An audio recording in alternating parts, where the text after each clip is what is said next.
are a mezzanine debt provider, and most of our capital is used for acquisition and for growth finance. And our case study today has an element of both.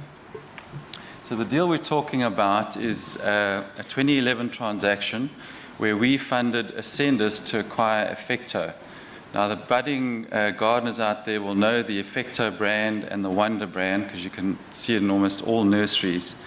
And what we did is we provided mezzanine loans of 45 million and a PIK loan of 47 million. The PIK loan was really quasi-equity, for which we got an interest return and a small equity stake. In 2012, the business needed more working capital for growth and also wanted to acquire one of its suppliers, a company by the name of Avima, and so we helped to structure and to fund the recap and the acquisition.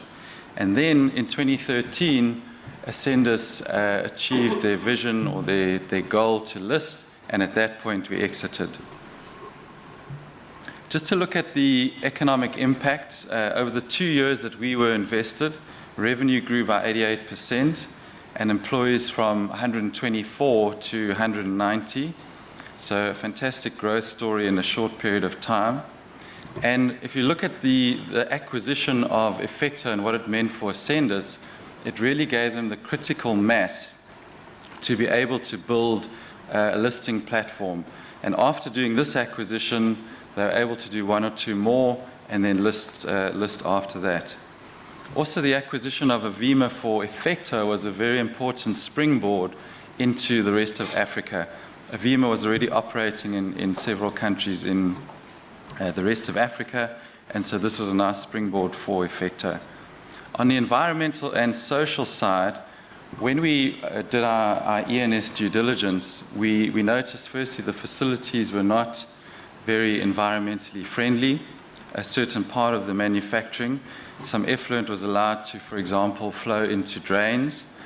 And we also noticed that the environment wasn't very safe for staff. There weren't extractor fans, staff weren't wearing protective gear.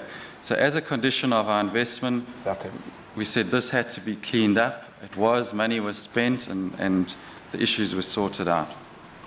And then finally on governance, I mean, this was a business that was a family-owned company. The normal corporatization wasn't there. Together with Ascendus, we instituted board disciplines, remuneration committee, audit committee, and we recruited CFO, CEO, and chairman. So it was a great deal, great success financially and from an ESG and economic impact perspective.